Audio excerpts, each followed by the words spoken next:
नमस्कार, आप देख रहे हैं पंजाब केसरी और आपको बताते चले कि उमर अब्दुल्ला ने ये फैसला लिया है, जो फॉर्मर यूनियन मिनिस्टर भी रहे हैं, फॉर्मर चीफ मिनिस्टर भी रहे हैं। उन्होंने फैसला लिया कि जब तक 370 वापस नहीं आएगा तब तक वो चुनाव नहीं लड़ेंगे। बहुत बड़ा फैसला है और इस पर चर्चा करेंगे। अब्दुल मजीद लारमी नेशनल कॉन्फ्रेंस के बड़े नेता है, होमशाली विपक्ष फॉर्मर एमएलए है। लारमी साहब, आपका स्वागत है। और संजय बड़ू जी, बीजेपी के सीनियर नेता, वो हमारे साथ मौजूद हैं। संजय जी, लारमी साहब, आपसे ये कहना चाहूंगा कि ये क्या बरगलाने वाली बात है? आपको लगता है कि 370 वापस आएगी? आपको पूरा उम्मीद है कि कोर्ट आपके हक में फैसला देगी? देखो विनोद जी, सबसे पहले मैं आपका शुक्रिया अदा करूंगा कि आपने मुझे इस चैनल पर लाया। तो जो आपने कहा कि फारूक साहब ने आज कहा कि उमर अब्दुल्ला साहब जो है वो इलेक्शन नहीं लड़ेंगे जब तक 370 या स्टेटहुड वापस नहीं आएगा। तो ये उमर साहब ने पहले ही कहा है, बहुत सी मीटिंगों में भी कहा, प्रेस कॉन्फ्रेंसेस उसने की कि तब तक मैं इलेक्शन में पार्टिसिपेट नहीं करूंगा जब तक स्टेटहुड वापस नहीं आएगा। रहा सवाल 370 35A का, वो तो कोर्ट में मसला है। जब जो कोर्ट का फैसला होगा वो हमने पहले ही कहा कि वो हमें मंजूर है। उसमें तो हमने पहले भी बोला था, जब यहाँ पे कई लीडरान आए, उन्होंने कहा कि क्या ये मुमकिन है? मुमकिन हर एक चीज है। अगर पार्लियामेंट में भी हो सकता है, अगर ऑनरेबल प्राइम मिनिस्टर वो भी वापस दे सकते हैं। अगर इसके बाद कोई इंसाफ नहीं मिला तो वो कोर्ट के जरिए, जो कोर्ट का फैसला होगा, तो उसमें तो कोई शक की बात नहीं है। तो हम कोर्ट का फैसला हमें मंजूर है, हम मान लेंगे। मगर उमर साहब ने कहा जब तक स्टेटहुड, मैं यूटी में इलेक्शन नहीं लड़ूंगा, मैं पार्टिसिपेट नहीं करूंगा। नो डाउट कि मेरी पार्टी, जो पार्टी के जितने भी मेरे पार्टी के ओहदेदारान हैं, जो मेंबरान हैं, वो पार्टिसिपेट करेंगे। यही फारूक साहब ने आज वहां पे बड़गाम में आगा रूहुल्लाह मेहदी के वहां पे घर में ताजियत की ये बरसी पर गए थे फादर के, तो वहां पे उन्होंने यही कहा। जी, लेकिन लारमी साहब, अगर सीएम का फेस नहीं होगा तो एनसी के कैंडिडेट कैसे जीत पाएंगे जब आपको उनको चीफ मिनिस्टर का फेस ही नहीं देंगे? तो नहीं, देखो, जब इलेक्शन आएंगे, इलेक्शन का बिगुल बच जाएगा, तब तो बड़े फेसेस है हमारे पास। फारूक साहब का भी फेस है। फारूक साहब ने तो ऐसा कभी नहीं कहा, उसने नहीं कहा। बहुत से ऐसे लीडर है हमारे पास कि जो आगे जिनको लाया जा सकता है। ऐसा नहीं है कि हमारे पास लीडरों की कमी नहीं है। तो मगर उमर साहब ने खुद ही कहा कि मैं पार्टिसिपेट नहीं करूंगा, यूटी में मैं इलेक्शन में नहीं लड़ूंगा, जब स्टेटहुड वापस आएगा तब मैं इलेक्शन लड़ूंगा। तो रहा सवाल, जो भी फैसला होगा बाद में आने वाले टाइम में, जब भी इलेक्शन का बिगुल बच जाएगा। अब मुझे लगता है कि शायद ये कंप्लीट प्रोसेस हो गया। मार्च या अप्रैल के महीने में अगला जो आने वाला है, तो उसमें इलेक्शन होंगे। तो तब इंशाल्लाह रहमान वो फैसला भी हो जाएगा कि कौन पार्टी का कैंडिडेट होगा, सीएम कैंडिडेट कौन होगा, क्या होगा। तो तब तक बहुत कुछ हो सकता है कि गवर्नमेंट ऑफ इंडिया को ये जो उन्होंने वादा किया वो स्टेटहुड को वापस दे दे। तो जब स्टेटहुड वापस आएगा तो फिर उमर साहब ने ये तो नहीं कहा कि 370 या 35A के वापस आने तक मैं इलेक्शन नहीं लड़ूंगा। उन्होंने ये कहा कि जब तक स्टेटहुड वापस नहीं आएगा, यूटी में मैं इलेक्शन नहीं लड़ूंगा, ये बोला उसने। संजय जी, आप क्या कहते हैं? किस तरीके से स्टेटमेंट को देखते हैं? बरगलाने वाली स्टेटमेंट है? विनोद जी, अगर हम जो नेशनल कॉन्फ्रेंस के प्रवक्ता अभी अब्दुल अजीज जी की बात को अगर ध्यान से आपने सुना होगा, तो मैंने तो ये बयान अभी सुना नहीं है, मीडिया के माध्यम से, आपके माध्यम से ये हमारे संज्ञान में आया है।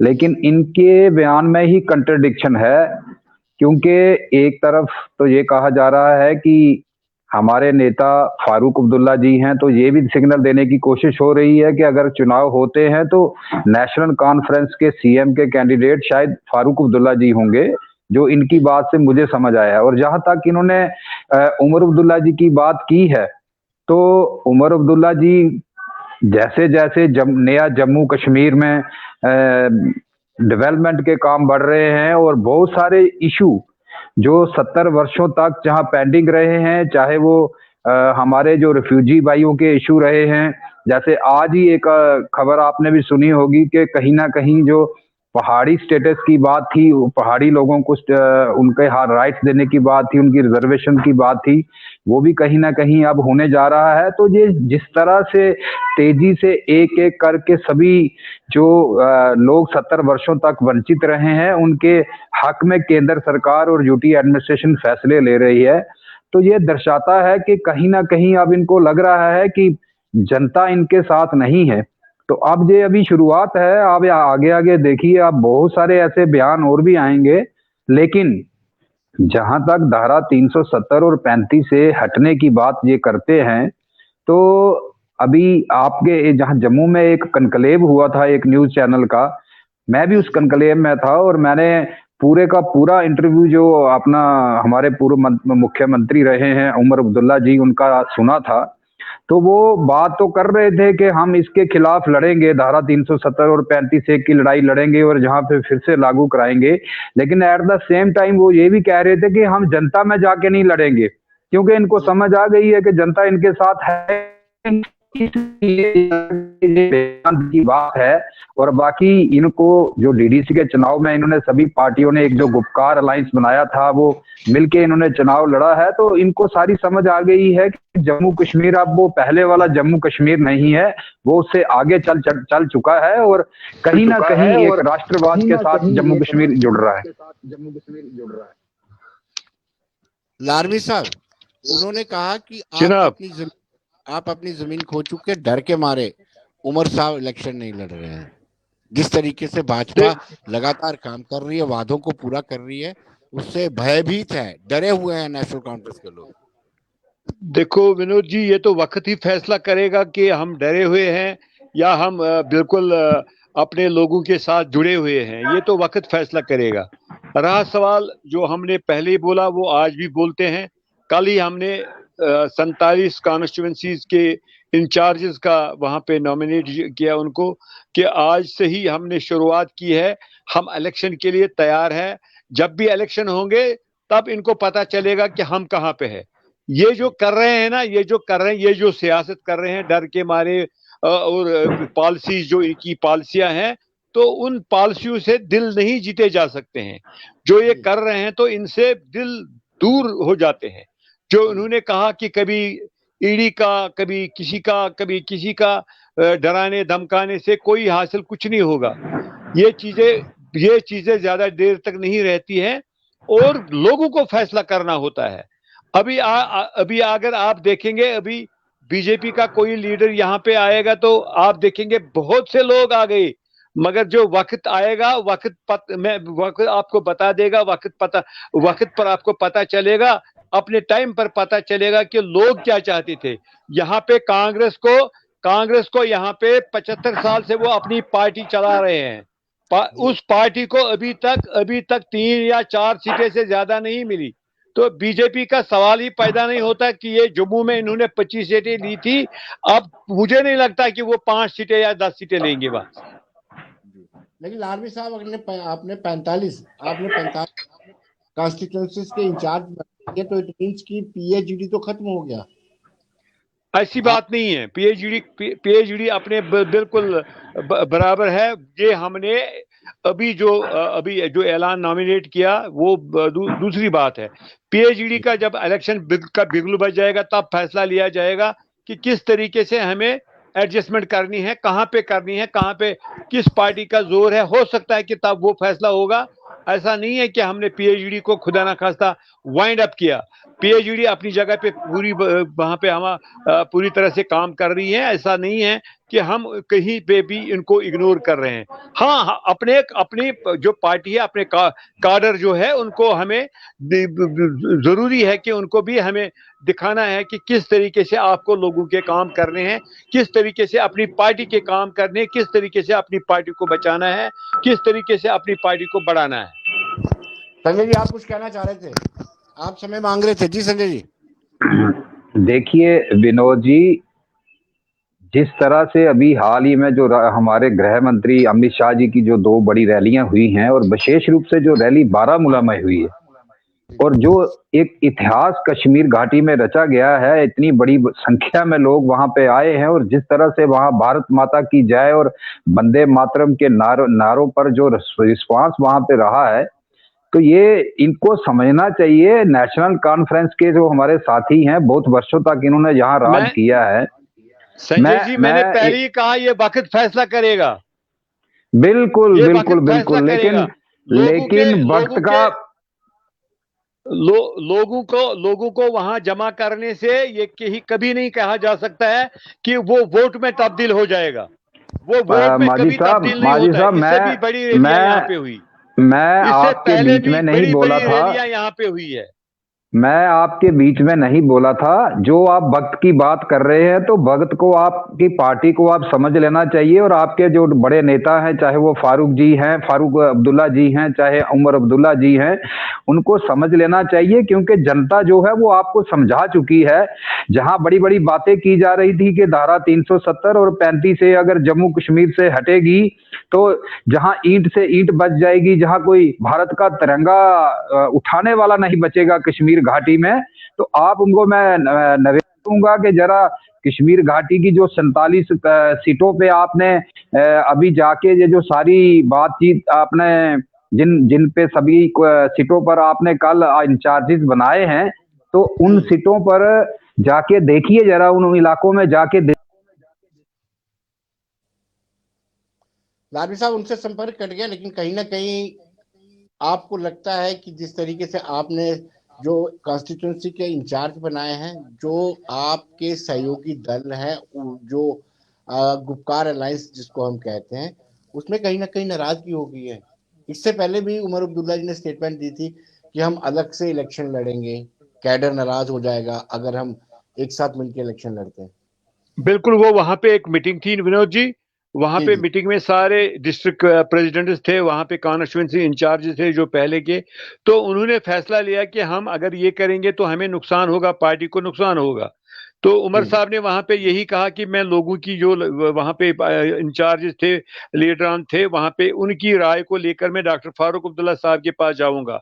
और फारूक साहब ने यही जवाब दिया। बाद में उसने प्रेस कॉन्फ्रेंस की कि ऐसी बात नहीं, जब इलेक्शन का बिगुल बच जाएगा तब देखा जाएगा कि हमें किस तरीके से एडजस्टमेंट करनी है। तो अभी इलेक्शन का टाइम नहीं आया, कब आएगा, आएगा भी नहीं आएगा भी ये भी पता नहीं है। इस बात का भी कोई पता नहीं चला। आज 6-7 साल से 8 साल से इलेक्शन नहीं हुए यहाँ पे। गवर्नर साहब जैसे कि वो गवर्नर नहीं, यहाँ पे एज चीफ मिनिस्टर काम करते आए हैं, वो ऐसे स्टेटमेंट्स दे रहे हैं जो उसको नहीं देते, क्योंकि वो तो कॉन्स्टिट्यूशनल पोस्ट है, उसको ऐसे बयान नहीं देने चाहिए जो वो बयान दे रहे हैं, जैसे वो एक खास पार्टी के नुमाइंदा है उस तरीके से वो बयान दे रहे हैं। तो कुदरती बात है, जो आज भी यहाँ पे ब्यूरोक्रेसी है, ब्यूरोक्रेसी की वो यहाँ पे ये चीजें इलेक्शन के बारे में सोचते ही नहीं। वो नहीं चाहते कि यहाँ पे इलेक्शन हो, क्योंकि उनकी तो आज सारी उंगलियां घी में है, तो वो कहाँ चाहेंगे। तो मुझे नहीं लगता कि जब भी इलेक्शन का टाइम आएगा तब पता चलेगा। हम तो ये नहीं कहेंगे कि हम जीत जाएंगे, हम ये कहते हैं कि हमें भरोसा है अपने ऊपर वाले अल्लाह पर, भगवान पर, और उसके बाद लोगों पर। जो लोगों का फैसला होगा हम उस पर बिल्कुल हमें मंजूर होगा। लारमी साहब, अगर इलेक्शन अनाउंस हो जाते हैं तो पार्टी तैयार है? हाँ, अगर इलेक्शन अनाउंस हो जाते हैं तो नेशनल कॉन्फ्रेंस इलेक्शन लड़ने के लिए पूरी तरह से तैयार है, उसने ग्राउंड वर्क कर लिया है। बिल्कुल, नेशनल कॉन्फ्रेंस हर टाइम, बिल्कुल हर वक्त में तैयार है जी, बिल्कुल तैयार है। हम बिल्कुल, अगर आज भी इलेक्शन होंगे तो हम तैयार हैं, जब भी इलेक्शन होंगे हम तैयार हैं। हम बैठे नहीं हैं, हम तो अपना काम करते हैं जी। जो आज तक हमने काम किया भी है और करते भी हैं। ऐसी बात नहीं है विनोद जी।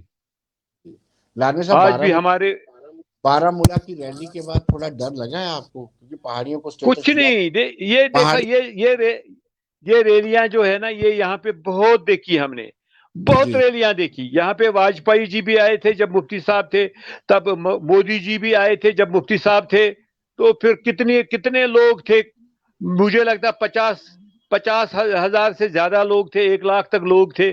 फिर जब इलेक्शन हुआ तो इलेक्शन में क्या हुआ, क्या फैसला हुआ। ये चीजें जो है यहाँ पे, कश्मीर का मूड जो है, जम्मू कश्मीर के लोगों का मूड जो है, ये तभी देखा जाता है जब इलेक्शन होते हैं। अभी जम्मू के लोग पहले जम्मू के लोग बिल्कुल इसके मतलब वो चाहते थे, पता नहीं ये 370 से आज जम्मू का, आप तो जम्मू में रहते हैं ज्यादा, मेरे से ज्यादा तो वहां पे रहते हैं, वहां के लोगों का आप देखो, वो लोग कहाँ पे, महंगाई कहाँ पे है, बेरोजगारी कितनी है। मेरे वहां पे यार दोस्त हैं बड़े, मैं दिवाली की मुबारकबाद उनको दे रहा था, तो मैंने उनको बीच बीच में बोला कि कैसा काम है, क्या है। उन्होंने कहा कि हमने तो काम ही बंद कर लिया। कहाँ, कौन सा काम? क्योंकि जब मजदूर का पैसा हमें बराबर नहीं होता है, जब जीएसटी के पैसे बराबर नहीं होते थे, हमने फैक्ट्रियां ही बंद कर ली, हमने दुकानें तक बंद वहां पे हो गई। ये इतनी परेशानी, और बिजनेसमैन के लिए इतनी बड़ी परेशानियां आ गई, ये पहले कभी नहीं था। बहुत काम था, सुकून था। आज कहाँ है वो? आज कहीं पे नहीं दिख रहा है। लोगों ने यहाँ पे गैस सिलेंडर बेच दिए हैं। वो चाहते हैं कि पुराने सिस्टम पे ही काम चलाएंगे। अभी 1200-1300 रुपया का सिलेंडर कौन लाएगा? गाड़ियों का आप देखो हाल। गाड़ियां जो दिन में 100 किलोमीटर चलाता था, आज 10 किलोमीटर भी नहीं चलाता है। गाड़ियां घरों में रखी हैं। इतनी महंगाई, और हर एक चीज महंगा है। कौन सी चीज महंगाई मतलब आपको नहीं दिख रही है कि किसी चीज में महंगाई नहीं है? ये लोगों के दिलों में है। ये लोग देखते हैं कि क्या हुआ है, किस तरीके से यहाँ पे हम चाहते थे कि ये सरकार आएगी कि लोगों की, कहाँ पे है, कहाँ पे? मुझे लगता है विनोद जी, आपने तो बहुत हमसे ज्यादा देखा है। मुझे नहीं लगता है कि कहीं पे लोगों में सुकून है। लोग परेशान हैं, लोग बिल्कुल परेशानी के हालात में हैं। कई लोगों ने अपने बिजनेसेस बंद कर लिए, मुलाजिमों को निकाला है, वो बेचारे दर दर की ठोकरें खा रहे हैं आज। बड़ू साहब, लारमी साहब का ये कहना है कि बड़ी बड़ी रैलियां करने से वोट में तब्दील नहीं होते, कश्मीरी आवाम का दिल जीतना जरूरी है। विनोद जी, अब ये कौन से जम्मू कश्मीर की बात कर रहे हैं मुझे नहीं मालूम। मैं फिर इनसे निवेदन करूंगा, ये कश्मीर में ही अगर अभी हैं तो ये वहाँ के जो हॉस्पिटल्स हैं, चाहे वो प्राइवेट हॉस्पिटल है या सरकारी हॉस्पिटल में हैं, जाके देखें कि किस तरह से आज वो लोग जो अपना कभी इलाज भी नहीं करवा पाते थे, और जो ये मोदी जी ने जम्मू कश्मीर को सौगात दी है 5 लाख रुपए की जो हेल्थ इंश्योरेंस दी है, किस तरह से निडर होके लोग आजकल प्राइवेट हॉस्पिटल्स में जाके अपना इलाज करवा रहे हैं। हाँ, और ये बात कर रहे थे, देखिए देखिए एक आदमी को मिलता है वो। देखिए नहीं, ऐसा नहीं है। 100 के 100 लोगों के कार्ड बने हैं। अगर आपका नहीं बना है तो मैं आपसे निवेदन करूंगा कि मुझे आप अपना आधार कार्ड और राशन कार्ड की कॉपी भेज दीजिए, मैं कल ही आपको बना के भेज दूंगा। तो ये ऐसा नहीं है कि नहीं, मैं भी ये निवेदन करता हूँ भाई साहब, मैं भी ये चाहता हूँ कि भगवान अल्लाह किसी को जरूरत ना पड़े कि इस कार्ड का इस्तेमाल करना पड़े। लेकिन मैं जो बात कहना चाहता हूँ वो ध्यान से सुनिए आप। ये परिवर्तन है, और ये परिवर्तन के साथ जम्मू कश्मीर की जनता जुड़ चुकी है। आपने अभी बात की धारा 370 और 35 से हटने के बाद एकमात्र चुनाव जो है जो डिस्ट्रिक्ट डेवलपमेंट बोर्ड के जम्मू कश्मीर में हुए हैं, और जो चुनाव आप सभी कश्मीर की पार्टियों ने और कांग्रेस ने मिलकर लड़ा था, जो गुपकार गैंग जिसको हम गैंग कहते हैं, तो क्या हालत आप सबकी यहाँ पे हुई थी? पहले मुझे बताओ संजय जी, आप इसको गैंग क्यों कहते हैं? क्यों गैंग इसलिए कहते हैं? नहीं भाई साहब, ऐसा है, क्या भाई साहब ऐसा प्राइम मिनिस्टर ने गैंग के साथ बात क्यों की? सुन लीजिए, आप मेरे बड़े सम्माननीय हैं, मैं जो कह रहा हूँ आप सुन लीजिए आप। नहीं गैंग वो होता है, इस बात का जवाब दे दो, इस बात का जवाब दे दो। जब प्राइम मिनिस्टर साहब ने उनको बुलाया, गुपकार अलायंस के सारे लोग वहां पे बुलाया, उनके साथ बात की, यही तो हमारा लोकतंत्र है, यही तो हमारा लोकतंत्र है। यहाँ तो हुर्रियत को भी बुला के बात की जाती रही है, लेकिन गैंग को तो नहीं ना बुलाता है फिर भाई साहब। गैंग इसलिए कह रहे हैं कि जब चार अलग अलग विचारधारा के लोग, चार अलग अलग विचारधारा के लोग, संजय जी, हमने 11,000 वर्करों को खोया है, उनको शहीद किया गया, मिलिटेंट ने उनको मारा। फारूक अब्दुल्ला साहब ने जिनेवा में हिंदुस्तान के लिए लड़ा। आप हमें गैंग कहते हैं ना? मैं सुन लीजिए मेरी बात, मैं आपके बीच में नहीं बोल रहा हूँ। ये भी बात बोलो। देखिए, जो भी जम्मू कश्मीर में हुआ है, हम उसकी भर्त्सना करते हैं, और पार्टी पॉलिटिक्स से उठकर हम सबको इस चीज के लिए सबसे ज्यादा कहना चाहिए। लेकिन सफर आपने किया है तो ऐसा नहीं है। हमारे भी सैकड़ों भाजपा के कार्यकर्ता, खासकर पिछले 2-3-4 सालों में जो कश्मीर घाटी में सबसे ज्यादा लोग भाजपा के लोग जो हैं वो टारगेट किए गए हैं। तो ये किसी के भी खिलाफ अगर आतंकवाद होता है या कोई भी घटना होती है, हम सबको मिलकर उसका विरोध करना चाहिए। और जो मैं गैंग की बात कर रहा हूँ, गैंग क्या होता है कि जब 4 अलग अलग विचारधारा के लोग एक किसी अपने सेल्फ इंटरेस्ट के लिए एक साथ जुड़ते हैं तो उसको गैंग कहते हैं। कहाँ नेशनल कॉन्फ्रेंस और पीडीपी गैंग उसको कहते हैं जब कोई उनका गलत या से कंसेप्शन है कि हम कोई वहां पे किसी को लूटने जा रहे हैं या गलत काम कर रहे हैं, तो उसको गैंग कहते हैं। इसको गैंग नहीं कहते हैं, अब्दुल मजीद जी, इसको गैंग नहीं मैं आपसे विनोद जी, मैं आपके माध्यम से प्रश्न करना चाहता हूँ। संजय जी, इसको गैंग नहीं कहते हैं। फारूक अब्दुल्ला ने गुपकार अलायंस जिनेवा में बात की। फारूक अब्दुल्ला ने जिनेवा में बात की। फारूक अब्दुल्ला ने यहाँ पे 11,000 हमें सब पता है फारूक जी ने कब क्या क्या कहा है और कब वो जब जम्मू कश्मीर की जनता सबसे बुरे हालात में थी तो वो जम्मू कश्मीर को छोड़ के लंदन चले गए थे। हमें ज्यादा नहीं बताइए उनके बारे में, हमें सब मालूम है। लेकिन एक चीज मैं कहना चाहता हूँ विनोद जी, अपनी मिसेज, इनका आप देखिए, एक तरफ तो वहां पे घर वाले थे, वो इलाज करने गया था, वो इलाज, उसकी एक ही किडनी है, वो वहां पे इलाज करने गया था। नहीं किडनी तो अभी उन्होंने जाते हैं लोग, किडनी तो अभी उन्होंने 6 साल पहले चेंज करवाई है भाई साहब। मैं 89 की बात कर रहा हूं। पहले वो चेकअप करने के लिए जाते थे। उससे चलो तब भी अच्छी बात है, चेकअप करने के, वो आज भी जाते हैं। कहीं बाहर जाना कोई गलत बात नहीं है। जब उनकी सरकारें थी तो इलाज कराने के लिए लंदन जाना पड़ता था। आज मोदी जी की सरकार है, जम्मू में भी इलाज होता है और कश्मीर में भी होता है, ये अच्छी बात है। लेकिन मेरी बात सुनिए, आपने कहा, आपके नेता कहते हैं कि नेशनल कॉन्फ्रेंस अकेले चुनाव लड़ेगी। आप अभी कह रहे थे कि नहीं हम बैठेंगे, हम सीटें बांटेंगे, हम ये करेंगे। तो आप जनता को बरगलाइए मत। सच तो ये है नहीं कहा, कि अभी मैंने ये नहीं कहा, गलत मत कहो।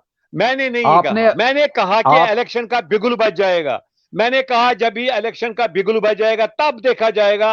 हो सकता है कि कहीं पे एडजस्टमेंट करनी पड़ी या नहीं करेंगे, क्योंकि हमें अपना कार्डर पूरा मजबूत है, हम अपने हर सीट पर खुद लड़ेंगे, ये मैंने कहा। चलो हमारी भी आपको बहुत बहुत शुभकामनाएं हैं, लेकिन ये बहाने मत बनाइए कि ये तो सबको पता है कि चुनाव जब भी होंगे तो यूटी के हिसाब से ही होंगे। देखो, तो पहले भी जब पंचायत के चुनाव हुए थे तो आपने बाइकआउट किया था और बाद में आपको पता चला कि सारी जनता तो वोट डालने के लिए सड़कों पर आ गई, तो फिर आपको लगा कि गलत हो गया। फिर डीडीसी के चुनाव में आपको डर लग रहा था, आप सारे मिल के आ गए। तब हमारे वर्करों को मेरा एक एंकल, उसको गोलियों से बूंद डाला गया जब वो इलेक्शन में उठा। तब हमें नेशनल कॉन्फ्रेंस के वर्करों को गोलियों से मारते थे, वहां पे धमाकों से मारते थे। मेरे घर में 4 बार धमाके हो गए।